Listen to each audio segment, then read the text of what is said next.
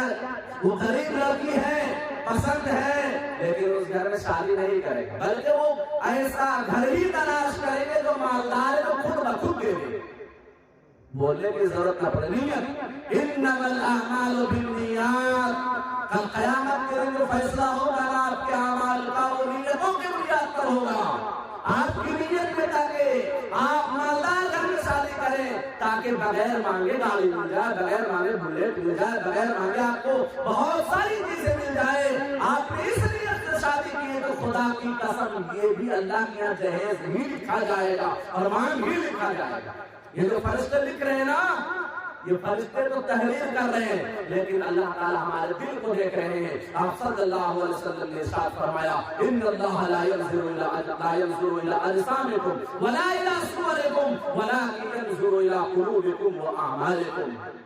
کہ اللہ تعالیٰ تمہارے شکلوں کو نہیں دیکھتا, تمہارے جسموں کو نہیں دیکھتا, بلکہ تمہارے قلوب کو دیکھ رہا ہے, تمہارے عمل کو دیکھ رہا ہے. دو باتیں فرمائی کہ تمہارے قلوب کو دیکھ رہا ہے, کہ تمہارے دل میں کیا ہے, تمہارے عمل کو دیکھ رہا ہے. کہ عمل تم اچھے کر رہے ہو, لیکن اگر نیت میں گڑبڑ ہے تو وہ عمل بھی گڑبڑ مانا جائے گا, وہ عمل بھی گڑبڑ مانا جائے گا.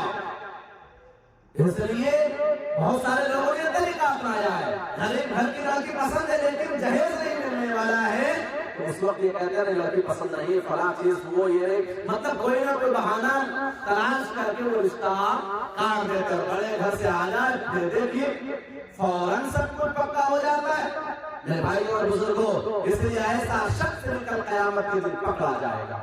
ایسا شخص بھی کل قیامت کے دن اللہ کی پکڑ سے نہیں بچ پائے گا, اور وہ بھی حرام کھانے والوں میں سے ہوگا. شریعت نے سارا خرچ رکھا تھا مردوں پر, لیکن آج الٹ ہو رہا ہے کہ آج شریعت نے یہ کہا ہے کہ لڑکی کا سارا خرچ, حتیٰ کہ گھر, گاڑی, بنگلہ, تمام ضرورتیں جو لڑکی کے لیے ہے وہ مرد تیار کر کے دے گا. اور آج بھی عرب میں یہ ہو رہا ہے کہ لڑکی کی شادی ہو تو لڑکے والے ساری چیزیں تیاری کر کے پہلے لڑکی کے حوالے کرتے ہیں, اور اس کے بعد نکاح ہوتا ہے, لڑکی اس گھر میں جاتی ہے جو لڑکا تیار کر کے رکھا ہے.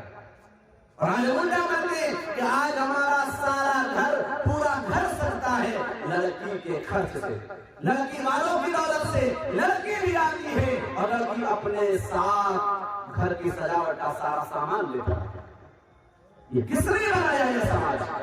ہم اور آپ نے بنایا ہے ایسا گھناؤنا معاشرہ, اور ہم نے ہی ایجاد کی ایسی گھناؤنی حرکت.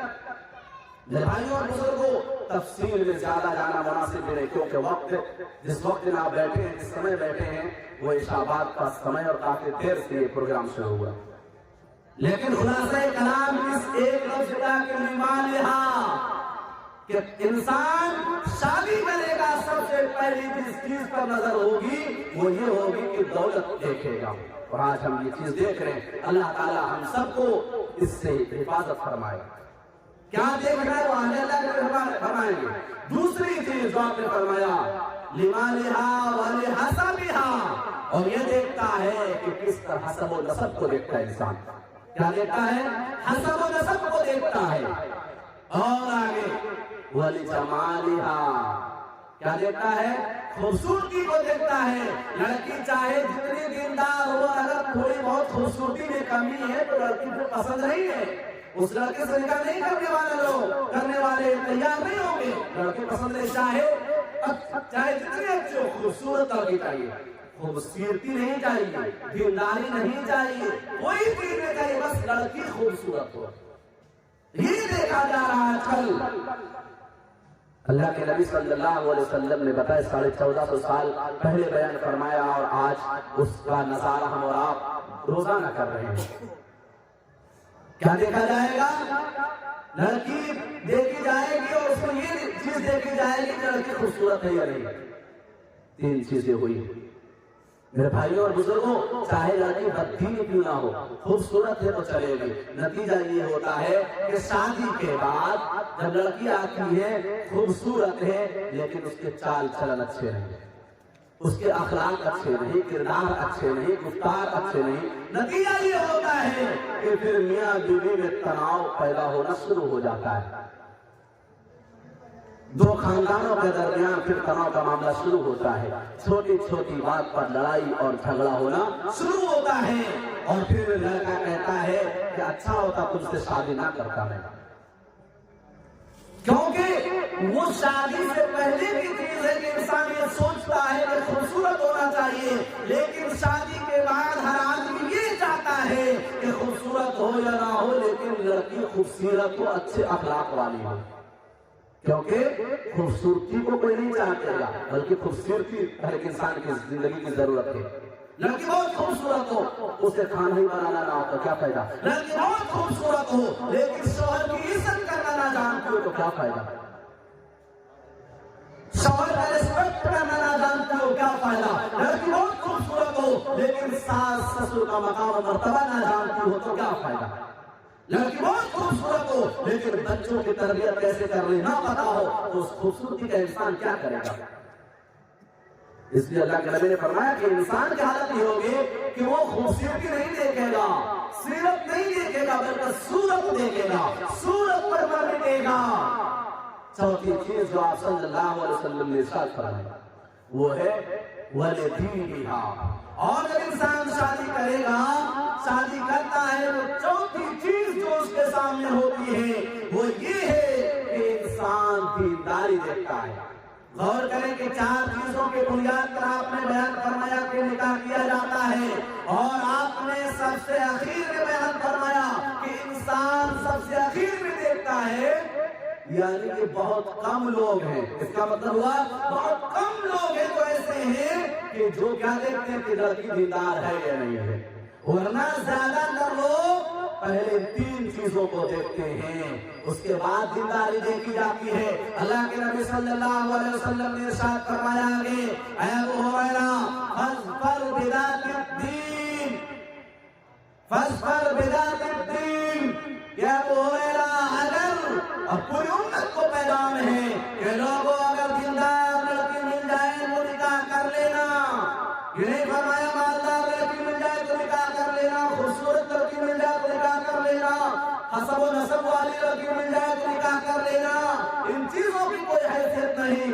بلکہ اللہ کے نبی صلی اللہ علیہ وسلم نے ارشاد فرمایا فاظفر بذات الدین، کہ اگر دیندار لڑکی مل جائے تو دیندار لڑکی سے شادی کر لینا۔ تربت یداک، اگر ایسا نہیں کرو گے، اگر ایسا نہیں کرو گے تو زندگی بھر پریشان رہو گے۔ کیا ہے؟ اگر ایسا نہیں کرو گے یعنی دیندار لڑکی مل گئی اور تم نے دیندار لڑکی سے شادی نہ کیا، بلکہ تم نے حسب و نسب دیکھ لیا، خوبصورتی دیکھ لیا اور مال و دولت دیکھ لیا، اور تم نے دیندار لڑکی کو چھوڑ دیا، تو تم ہمیشہ ہمیشہ رہو گے، پریشان رہو گے۔ دیکھ لیجیے جو لڑکی دیندار نہیں ہے اس کے گھر کا ماحول جا کر دیکھ لیجیے کہ کیا ہے، اس کے گھر کا ماحول دیکھیے کہ وہ کس طرح کی زندگی بسر کر رہا ہے، گھر میں مہابھارت روزانہ ہو رہا ہے۔ میرے بھائیوں اور بزرگوں، کبھی شوہر بیوی کو مار رہا ہے، کبھی بیوی شوہر کو مار رہی ہے۔ ایک آدمی تھا نا، 2 پڑوسیوں کا آمنے سامنے گھر تھا، 2 پڑوسیوں کا آمنے سامنے گھر تھا۔ جب ایک پڑوسی آتا تو دوسرے پڑوسی کو دیکھتا بڑا خوش ہے، کیا دیکھتا؟ بڑا خوش ہے، اور یہ بیچارہ غمگین ہوتا کہ میں کیسا انسان ہوں، میری بیوی کیسی ہے کہ جب بھی میں گھر آتا ہوں تو میری بیوی گالم گلوچ کرتی ہے، میری بیوی گالم گلوچ کرتی ہے، مجھے الٹا سیدھا بولتی ہے، اور ایک میرا پڑوسی ہے، جب بھی میں دیکھتا ہوں تو کبھی دیکھتا ہوں کہ شوہر مسکرا رہا ہے اور کبھی میں دیکھتا ہوں تو بیوی مسکرا رہی ہے۔ بات سمجھ رہے کیا ہے؟ غور کیجیے گا ذرا سے اس بات پر کہ جب میں دیکھتا ہوں کبھی شوہر مسکرا رہا ہے، کبھی شوہر ہنس رہا ہے، اور کبھی بیوی ہنس رہی، کبھی بیوی مسکرا رہی ہے۔ وہ جا کر ایک دن پوچھتا کہ بھائی تمہاری اس ہنسی خوشی زندگی کا کیا معاملہ، کیا راز ہے، ہمیں بھی بتا دو تاکہ ہم بھی اس طرح ہنسی خوشی کی زندگی بسر کریں۔ وہ جاتا ہے، پوچھتا ہے، کہتا بھائی تمہاری زندگی کیسی پہلے یہ تو بتاؤ۔ کہتا ہے بھائی میری زندگی تو ایسی ہے کہ میں دن بھر تھک ہار کر گھر آتا ہوں، میری بیوی بجائے اچھے طرح سے بات کرنے کے مجھے الٹا سیدھا بکتی رہتی ہے، گالی گلوچ کرتی رہتی ہے۔ کہتا ہے وہ، اب کہتا پڑوسی بھائی تم مجھ سے 1000 درجہ بہتر ہو، بھائی تم مجھ سے 1000 درجہ بہتر ہو، تمہاری زندگی اچھی ہے۔ اب وہ بڑا تعجب میں پڑ جاتا ہے، کہا بھائی تم کیسی بات کر رہے ہو، میری حالت تو یہ ہے کہ میں گھر آ رہا ہوں تو میری بیوی گالی دے رہی ہے، مجھ سے لڑ رہی ہے، جھگڑ رہی ہے، مجھے برا بھلا کہہ رہی ہے، تم کہتے ہو کہ میری زندگی بہتر ہے، یہ کیسے ہو سکتا ہے؟ کہتا ہے ہاں تمہاری زندگی میری زندگی سے بہتر ہے۔ کہا وہ کیسے؟ کہا تم گھر آتے ہو تو یہ ہوتا ہے کہ تمہاری بیوی الٹا سیدھا تمہیں بولتی ہے، گالی دیتی ہے، لیکن میری حالت یہ ہے کہ جب میں گھر آتا ہوں تو میری بیوی کے ہاتھ میں جو کچھ بھی ہوتا ہے اسی کو پھینک کر پہلے مجھے مارتی ہے، اگر بیلن ہاتھ میں تو بیلن پھینک کر مارتی ہے، چپل ہے تو چپل پھینک کر، جھاڑو ہے تو جھاڑو پھینک کر مارتی ہے، اور جب لگ جاتا ہے تو وہ ہنستی ہے، اور جب نہیں لگتا ہے تو میں ہنستا ہوں۔ تو یہ ہے میری زندگی کا راز، جب لگ جاتا ہے تو وہ ہنستی ہے، اور جب نہیں لگتا ہے تو میں ہنستا ہوں۔ تو بتاؤ کہ کون خوش ہے؟ ارے تمہیں تو منہ سے ہی تعلق ہے نا، تمہیں گالی گلوچ کر رہی ہے، منہ سے گالی دے رہی ہے، ابھی ہاتھ تک جسم تک نہیں پہنچا۔ میری حالت تو یہ ہے کہ مجھے روزانہ دھلائی ہوتی ہے۔ تو یہ حالت ہوتی ہے جب دیندار لڑکی گھر نہ ہو، اور جب دیندار لڑکی ہوتی ہے تو کیا ہوتا ہے کہ شوہر گھر آتا اس سے پہلے، وہ آنے سے پہلے بن سور کر تیار رہتی ہے تاکہ شوہر خوش ہو جائے دیکھ کر، شوہر کا استقبال کرتی ہے، اگر کوٹ وغیرہ پہنے تو خود سے اتارتی ہے اسے، اگر گرمی کا سمے ہو اور پنکھے ہو تو پنکھے جھل دیتی ہے، پانی لا کر پیش کرتی ہے۔ اگر دیندار نہ ہو تو وہ خود پہلے آنے سے پہلے منہ بنا کر بیٹھے رہتے کہ آنے دیجیے آج، اور وہ آتے ہی گھر کی ساری لڑائیاں ان کے سامنے رکھ دیتی ہے۔ میرے بھائیوں اور بزرگوں، اس لیے خوبصورت دیکھے نہ دیکھے، یاد رکھ کے اگر خوشگوار زندگی بسر کرنا چاہتے ہیں تو نیک اچھے اخلاق ضرور دیکھیں، کیا اخلاق والی ہے یا نہیں ہے۔ اور یہی بات آپ صلی اللہ علیہ وسلم نے ارشاد فرمایا، اذا خطب الیکم من ترضون دینہ وخلقہ فزوجوہ، کہ وہ انسانوں یاد رکھنا کہ اگر خوشگوار زندگی چاہتے ہو، اگر چاہتے ہو کہ معاشرے میں برائیاں نہ ہو تو یاد رکھو، اگر تم میں سے کسی کے پاس ایک اچھے لڑکے کا پیغام آئے، ایک اچھے لڑکے کا پیغام آئے تمہارے گھر میں، اگر ایسے لڑکے کا پیغام آئے، اذا خطب الیکم من ترضون دینہ وخلقہ، کہ جس کی دینداری تمہیں پسند ہو، جس کے اخلاق تمہیں پسند ہو، اگر ایسے لڑکے کا پیغام تمہارے گھر آ جائے تمہاری بیٹی کے لیے، یا ایسی لڑکی کا پیغام آ جائے تمہارے لڑکے کے لیے جس کی دینداری تمہیں پسند ہو، جس کا اخلاق تمہیں پسند ہو، فزوجوہ، تو شادی کر دو، نکاح کر دو، وہ پرپوزل ایکسپٹ کر لو، وہ پیغام کیا کر لو، قبول کر لو، اسی میں کامیابی ہے۔ اللہ کے نبی دیکھیں کہ ہر جگہ آپ کس چیز کی طرف لے کر جا رہے ہیں کہ لڑکا یا لڑکی دیکھنا ہو تو یہ دیکھو کہ وہ دیندار ہے یا نہیں ہے، اخلاق مند ہے یا نہیں ہے، کیونکہ زندگی کی گاڑی خوبصورتی سے نہیں چلتی بلکہ اخلاق سے چلتی ہے، دینداری سے چلتی ہے۔ پہلے آپ نے فرمایا دینداری، بعد فرمایا اخلاق، غور کیجیے گا، کیونکہ دینداری ہی انسان کو اخلاق مند بناتی ہے۔ اب دین نہیں، دینداری نہیں تو اخلاق کہاں سے آئے گا؟ کیونکہ اخلاق کے بارے میں کچھ پڑھائی نہیں تو جانے گا کہاں سے؟ میرے بھائیوں اور بزرگوں، اس لیے اللہ کے نبی نے فرمایا کہ جب دیندار لڑکے یا دیندار لڑکی کا پیغام آ جائے اور اخلاق مند بھی ہو تو یاد رکھ کے پھر نکاح کا پیغام قبول کر لو، فزوجوہ، شادی کر دو، تاخیر نہ کرو، دیر نہ کرو۔ اور آگے فرمایا تو مسلمانوں لوگوں، اگر تم نے ایسا نہیں کیا کہ تمہارے پاس دیندار لڑکی کا پیغام آیا، دیندار لڑکے کا پیغام آیا اور تم نے نکاح نہیں کیا، شادی نہیں کیا، یعنی تم نے ان کے پرپوزل کو قبول نہیں کیا، تو یاد رکھو وَإِلَّا تَفْعَلُوا تَكُنْ فِتْنَةٌ فِي الْأَرْضِ وَفَسَادٌ عَرِيضٌ، کہ پھر پوری دنیا میں زمین پر روئے زمین پر فتنہ و فساد برپا ہوگا. کیا ہوگا؟ فتنہ و فساد برپا ہوگا اگر تم نے ایسا نہیں کیا. میرے بھائی اور بزرگ اندازہ کریں، غور کریں کہ آپ نے اور دیکھ لیں. آج ہم زندہ اللہ کی تلاش نہیں کر رہے بلکہ مالدار، کیونکہ ہر آدمی مالدار نہیں ہو سکتا، ہر آدمی دولت مند نہیں ہو سکتا. نتیجہ یہ ہو رہا ہے کہ ماں باپ غریب ہے، لڑکی کی شادی نہیں ہو رہی ہے اور زنا عام ہو گیا، بے حیائی عام ہو گئی. لڑکی جو گھر سے باہر نکلنے سے پہلے ماں باپ سے پوچھتی تھی، آج حالت یہ ہے کہ غلط راستہ اختیار کر کے ماں باپ سے پوچھے بغیر آج جا کر کورٹ میرج کر رہی ہے. ماں باپ کو بعد میں پتا چل رہا ہے. ہتھیار کا واقعہ ہے کہ ایک لڑکے نے کورٹ میرج کر لیا، ماں باپ کو پتا نہیں، لڑکی نے کر لیا پتا نہیں. اور جب شادی کی باری آئی، ماں باپ پوچھ رہا ہے کہ تمہاری شادی کرنا ہے، تب لڑکا کہتا میں تو نکاح کر چکا ہوں، میں تو کورٹ میرج کر چکا ہوں. میرے بھائیوں اور بزرگوں، یہ ہے اس لیے خود بھی دیندار بنے، اپنے بچوں کو بھی دیندار بنائیں اور وقت پر نکاح کریں، تاخیر نہ کریں. بہت سے لوگوں کا مزاج یہ ہوتا ہے پہلے مکان بنا لے، دکان بنا لے، اس کے بعد نکاح کریں گے، جب تک بیٹا کسی کوئی اور بہت تلاش کر چکا ہوتا ہے.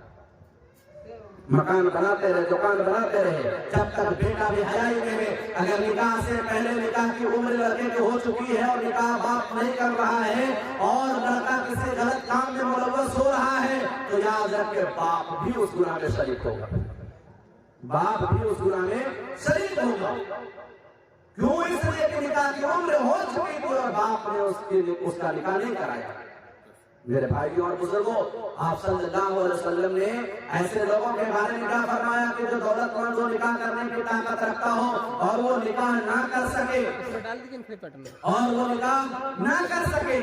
تو آپ نے فرمایا، حدیث پاک ہے، حضرت ابو ذر رضی اللہ تعالیٰ عنہ فرماتے ہیں کہ آپ نے ایک صحابی سے جن کا نام تھا عکاف، کیا نام تھا؟ عکاف. آپ نے ارشاد فرمایا، اے عکاف، کیا تیری بیوی ہے؟ کیا تو شادی شدہ ہے؟ حضرت عکاف رضی اللہ تعالیٰ عنہ کہتے ہیں، یا رسول اللہ صلی اللہ علیہ وسلم، میں شادی شدہ نہیں ہوں، میری بیوی نہیں ہے. آپ صلی اللہ علیہ وسلم نے دریافت کیا، پوچھا، آپ نے ارشاد فرمایا، یہ بتاؤ کیا تو دولت مند ہے، مال والا ہے، وسعت والا، یعنی تمہارے اندر اتنی استطاعت ہے کہ تم شادی کر سکتے ہو، بیوی کے خرچ اٹھا سکتے ہو؟ وہ صحابی کہتے ہیں، یا رسول اللہ صلی اللہ علیہ وسلم، ہاں میں دولت مند ہوں، میں مال والا، وسعت والا، میں بیوی کے خرچ اٹھا سکتا ہوں. تو آپ نے فرمایا کہ تم اگر شادی کرنے کی وسعت رکھتے ہو اور اس کے باوجود تمہاری بیوی نہیں، تم شادی نہیں کر رہے ہو تو تم شیطان کے بھائیوں میں سے ہو. کیا فرمایا؟ کہ تم شیطان کے بھائیوں میں سے ہو. اگر تم نصارہ میں سے ہوتے تو تم ان کے راہب ہوتے، تم ان کے راہب ہوتے. او عکاف، سنو کہ مردوں میں جو زندہ دنیا میں روئے زمین پر ہے، سب سے بدتر وہ شخص ہے جو نکاح کرنے کی طاقت رکھتا ہو، نکاح نہ کرے. ایسا مرد روئے زمین پر سب سے بدترین مرد ہے. نکاح کرنے کی طاقت رکھنے کے باوجود ٹال مٹول کر رہا ہے اور نکاح نہیں کر رہا ہے، تو ایسا مرد روئے زمین پر جو زندہ ہے سب سے بدترین مرد ہے وہ. اور آگے فرمایا کہ مرنے والوں میں سب سے زیادہ بدترین وہ ہے کہ نکاح کرنے کی طاقت تھی لیکن پھر بھی نکاح نہیں کیا اور وہ بے نکاح مر گیا، تو مرنے والوں میں سب سے بدترین ہے، مرنے والوں میں سب سے بدترین ہے. حدیث میں آگے فرمایا کہ سنو کہ جو نیک لوگوں کو شیطان جو بہکانے کے جو ہتھیار اختیار کرتا ہے ان میں سب سے مضبوط ہتھیار عورت ہے. وہ نیک لوگوں کو عورت کے ذریعے سے گناہوں میں مبتلا کرتا ہے، بھٹکاتا ہے. لیکن جو نکاح والے مرد ہوتے ہیں، جو نکاح کر لیتے ہیں نیک لوگ، پھر شیطان کا اس پر قبضہ نہیں ہوتا، شیطان اس کو قابو نہیں کر پاتا. او عکاف، سنو، تیرا برا ہو کہ اگر تم شادی کرنے کی وسعت رکھتے ہو اور نہیں کرتے ہو تو سنو کہ تو پیچھے رہنے والوں میں سے ہو جائے گا. یعنی کل قیامت کے دن تم پیچھے رہنے والوں میں سے، یعنی گھاٹا اٹھانے والوں میں تم ہوگے، خسارہ اٹھانے والوں میں سے ہوگے. اس لیے آپ نے دوسری حدیث میں آپ نے ارشاد فرمایا کیا فرمایا؟ حضرت ابن ابی ملیح رضی اللہ تعالیٰ عنہ سے روایت ہے کہ آپ صلی اللہ علیہ وسلم نے ارشاد فرمایا کہ مسکین ہے وہ مرد، مسکین ہے وہ مرد، بیچارہ ہے، بیچارہ ہے وہ مرد، فقیر ہے، محتاج ہے وہ مرد جس کی بیوی نہ ہو، جس کی بیوی نہ ہو۔ صحابہ نے عرض کیا یا رسول اللہ صلی اللہ علیہ وسلم، کیا اگر دولت مند ہو تب بھی بیچارہ ہے، تب بھی مسکین ہے، تب بھی فقیر و محتاج ہے؟ آپ صلی اللہ علیہ وسلم نے ارشاد فرمایا ہاں، پھر بھی وہ مسکین ہے، پھر بھی وہ محتاج ہے، فقیر ہے۔ آپ نے پھر فرمایا کہ مسکینہ ہے وہ عورت، بیچاری ہے وہ عورت، فقیر ہے وہ عورت جس کا خاوند نہ ہو، جس کا شوہر نہ ہو۔ صحابہ نے عرض کیا یا رسول اللہ صلی اللہ علیہ وسلم، اگر وہ عورت مالدار ہو، دولت مند ہو، صاحب ثروت ہو، وسعت والی ہو، تب بھی وہ مسکین ہے، بیچاری ہے، فقیر ہے، محتاج ہے؟ آپ نے فرمایا ہاں، پھر بھی وہ مسکین ہے، مسکینہ ہے۔ میرے بھائیوں اور بزرگوں، کیوں؟ اس لیے کہ اللہ تبارک و تعالی نے عورت کو جو وجود بخشا ہے وہ مردوں کو سکون حاصل کرنے کے لیے۔ اب مرد بیچارہ تھک ہار کر گھر آ رہا ہے اور بیوی نہیں ہے تو خود سے کام کرے گا، کھانا بنائے گا، تمام کام کرے گا، اس کی زندگی میں سکون کہاں پہ؟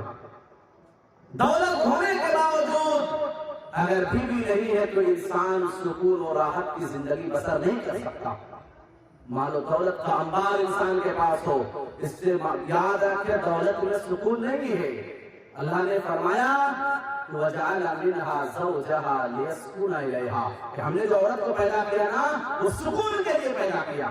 اب بتائیے کہ اگر عورت بھی جاتی کام کرنے اور کام کر کے آتی، وہ کھانا بناتی، باہر بھی کھڑتی، گھر بھی کھڑتی، بتائیے اس کے لیے کوئی سکون ہوتا؟ اسی طرح مرد بھی جا کر رزق تلاش کرتا، گھر آتا، پھر گھر کے سارے کام کرتا، سارا ٹینشن پالتا، تو بتائیے اس کی زندگی میں سکون ہوتا؟ اللہ کے نبی نے، اللہ تعالیٰ نے ان کو دو حصوں میں تقسیم کر دیا کہ گھر کے کام کو عورتوں کے ذمہ کر دیا اور باہر کے کام کو مردوں کے ذمہ کر دیا، تاکہ مرد تھک ہار کر آئے تو عورت وہ کام کر کے رکھے جس سے مردوں کو سکون حاصل ہو۔ میرے بھائیوں اور بزرگوں، کہنے کا خلاصہ یہ ہے کہ نکاح برکت کا سامان ہے، نکاح میں بڑی برکت ہے، لیکن سب نکاح میں نہیں۔ نکاح سے زندگی پرسکون ہو جاتی ہے، نکاح انسان کو سکون بخشتا ہے اور برکت ہوتی ہے گھروں میں، لیکن اس نکاح میں اللہ کے نبی صلی اللہ علیہ وسلم نے اس کی بھی وضاحت فرمائی۔ آپ صلی اللہ علیہ وسلم نے ارشاد فرمایا ان اعظم النکاح برکۃ ایسرہ مؤونۃ کہ سب سے برکت والا نکاح وہ ہے جس میں خرچ کم سے کم ہو۔ اس کا الٹا یہ ہوا کہ سب سے بے برکتی والا نکاح وہ ہے جس میں خرچ زیادہ سے زیادہ ہو۔ یعنی انسان یہ سوچتا میں اپنی شان و شوکت ظاہر کروں، خوب خرچ کروں، اور برکت تو گھر میں نہیں ہو سکتا، وہ برکتیں حاصل نہیں ہو سکتی جو جس برکت کی طرف توجہ دلائی ہے جناب محمد رسول اللہ صلی اللہ علیہ وسلم نے۔ اس آگے قرآن نے تو یہ کہہ دیا کہ آج لوگ شادیوں میں فضول خرچی کرتے، قرآن نے تو اس کی وضاحت کر دی، قرآن نے تو قرآن کہا، کیا فرمایا؟ ایسا آدمی جو کسی بھی جگہ پر فضول خرچی کرتا ہے اس کو یہ نہیں کہا وہ انسانوں کا بھائی ہے، وہ آدم کی اولاد ہے، بلکہ قرآن کہتا ہے ان المبذرین کانوا اخوان الشیاطین کہ فضول خرچے کرنے والے شیطان کے بھائی ہیں۔ میرے بھائیوں اور بزرگوں، اس لیے ان تمام باتوں کا خلاصہ یہ ہے کہ نکاح کے موقع پر دیندار لڑکی تلاش کرے، دیندار لڑکا تلاش کرے، اخلاق مند لڑکا تلاش کرے، اخلاق مند لڑکی تلاش کرے، انشاءاللہ گھر دنیا ہی میں گھر جنت بن جائے، ورنہ اگر ایسا نہیں کیا تو دنیا ہی میں گھر جہنم جیسا بن جائے گا۔ سکون نہیں ملے گا، لوگ سوسائڈ کر لیتے ہیں، دیکھیں کیوں کر لیتے ہیں؟ کیونکہ باہر بھی سکون نہیں، گھر میں بھی سکون نہیں، وہی حال کبھی وہ مار رہا ہے تو لگ رہا ہے، کبھی مار نہیں لگ رہا ہے، اس طرح خود ہنسی خوشی سے زندگی گزارنا ہے تو گزارے۔ میرے بھائیوں اور بزرگوں، اس لیے اور آخر میں پھر اسی بات کی طرف توجہ دلانا چاہتا ہوں کہ جو لوگ جہیز لیتے ہیں ان کا بائیکاٹ کریں، ان کے گھروں میں ہرگز دعوت میں شرکت نہ کریں، کیونکہ ہم اور آپ شرکت کر کے اس کو حوصلہ دیتے ہیں۔ اگر ہم نہیں شریک ہو گے نا تو انشاءاللہ جہیز لینے سے پہلے سوچے گا۔ بہت سے لوگ تو ایسے لیتے ہیں سامنے سے دکھاتے نہیں، اگوا سے بلاتے ہیں، اور یہ کہتے ہیں کبھی کبھی کہتے باپ کی طرف سے کوئی فرمائش نہیں، یہ تو لڑکے کی فرمائش ہے کہ گاڑی چاہیے۔ ارے لڑکا فرمائش کرے یا لڑکے کا باپ فرمائش کرے، قیامت کے دن دونوں پکڑا جائے گا، کیونکہ جو مہرا ہے وہ لڑکا ہے، جس کی بنیاد پر میرا لڑکا ہے۔ اگر باپ مجبور کرے لینے کے لیے تو لڑکا اگر لے کر کوئی انکار کر دے کہ بھائی مجھے نہیں لینا ہے، اگر آپ لے لیں تو آپ کی شادی کریں، مجھے ضرورت نہیں، کیونکہ کل قیامت کے دن مجھے حساب دینا ہے، اور جو لیا ہے یاد رکھے کل قیامت کے دن اس کو دینا ہوگا، ہر حال میں دینا ہوگا۔